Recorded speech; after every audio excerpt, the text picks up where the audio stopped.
Party को बहुत ज्यादा तकलीफ होनी है या जिस पार्टी के लिए कंसर्न का मुकाम है वो है नून लीग। यही वजह है कि लीगी रहनुमा ख्वाजा आसफ का वो ट्वीट हो या फिर उसमें बुखारी साहब के स्टेटमेंट हो कि डील या डील वाली बातें करने वाले आप उसको नाम मुफाहमत का दे रहे हैं। मुफाहमत नहीं है भाई, ये राब्ताकारी है, अंडरस्टैंडिंग है और वो मजबूरी बन चुकी है। अगर आप ये समझते हैं कि किसी डील के तहत ये सब कुछ हो रहा है तो ये थोड़ी सी गलतफहमी मेरी राय में। डील में तब समझूंगा जब खान साहब को छोड़ दिया जाए या खान साहब बाहर चले जाएं या कुछ और हो जाए, ऐसा होने नहीं जा रहा। कुछ लोगों की राय है कि इमरान खान साहब बाहर चले जाएंगे, सवाल ही नहीं पैदा होता, ये प्रीटी मच है और यहीं रहेंगे। मजबूर होगा सिस्टम, मजबूर होगी सरकार के उनके साथ राब्ताकारी करे और उनको माहौल फराहम करे। अगला साल है इंतहाई अहम, अगले साल के अंत तक बड़ी अहम चीजें रूनुमा होनी है, अपॉइंटमेंट्स, एक्सटेंशन, दीगर मामला। तो मुझे मार्च अप्रैल से लेकर मिड ऑफ नेक्स्ट ईयर के बीच बीच खान साहब के लिए कुछ अच्छी चीजें होती दिखाई दे रही हैं। ऐसा नहीं है जो मैं बार बार कहता हूं कि इनकलाब को आ जाएगा, इनकलाब तो मुझे अभी नजर नहीं आ रहा, अभी कुछ और वक्त लगेगा, लेकिन मजबूर होंगी चीजें। तो ये मुफाहमत के नाम पर उस खबर की तस्दीक हो रही है जो फकीर पिछले महीने 2 से आपके सामने रख रहा है कि राब्ताकारी है, हेलो हाय है। पहले जलसे संजानी से लेके ऑनवर्ड कुछ चीजें बात-ए-तमादी पर मबनी हुई थी। सरकार उसमें रोटेट करती है, चाहे वो पुलिस वैन वाला मामला हो, चाहे जलसे की जगह तब्दील करने वाला मामला हो, पर्चे हो।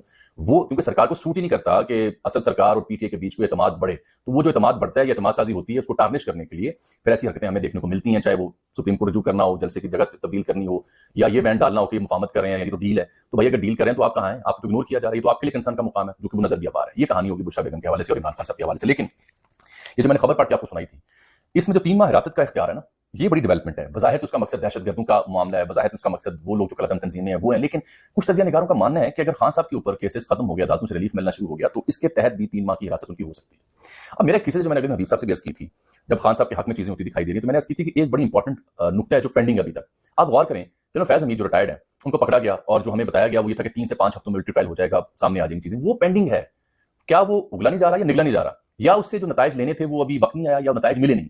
तो वो मुद्दा जो पेंडिंग है ना, उसकी वजह से और फिर बुशरा बेगम की रिहाई होना, फिर उनकी बहनों को भी छोड़ देना, फिर उनसे मेल मुलाकातें भी होना, फिर खान साहब खुद भी आजकल अपनी गुफ्तगू में किसी शख्सियत का नाम नहीं ले रहे, नपे-तुले अंदाज में बात कर रहे हैं, पूरे तमाद होकर बात कर रहे हैं, गंडापुर भी कोई बड़ी स्टेटमेंट नहीं दे रहे, मां से इसके कि हम एहतजाज करेंगे, पुरम करेंगे, अब जान की बाजी खेल जाएंगे, लेकिन इस्लामाबाद, लाहौर और पंजाब की तरफ रुख नहीं करेंगे। ये चीजें वाकई मुफाहमत नजर आती हैं। तो छोड़ना इन्हें वारी नहीं खाता कि वो बाहर निकल आए, मजमा बाहर आ जाएगा, आवाम के साथ जुड़ जाएंगे, ये क़यादत सब और आने वाले जाने वाले उनकी तरफ बहाव हो जाएगा, तो वो अभी अफोर्ड नहीं कर सकते। इसलिए उनको अंदर रख के बाकी रिलीफ जो है वो दिए जा रहे हैं और मिलेंगे भी, नेचुरली अदालतों से मिलेंगे। लेकिन ये जो एटीसी में तरमीम की, इससे मुझे लगता है कि शायद अगर जरूरत पड़े तो इसको इनैक्ट लाया जा सकता है और मिलिट्री तहवील हो सकती है। फिलहाल तो नहीं, लेकिन जब अदालतों से मुकम्मल रिलीफ मिले। ये जो कैंपेन है उसमें जो वीडियो चलाई गई उसमें भी खान से मुलाकात का क्लिप भी रखा गया है, फ्रांस से भी। और साजिद तारड़ साहब आए हुए हैं, वो पहले मुशीर हैं मौसूफ, जिनकी ट्विटर बायो में लिखा ही नहीं हुआ कि वो उनके मुशीर हैं। वहां इलेक्शन हो रहा है, वो पाकिस्तान में आके कोई और बयान दे रहे हैं, तो वो काहे के मुशीर है कि वहां इलेक्शन हो रहा है, ट्रंप के साथ नहीं है।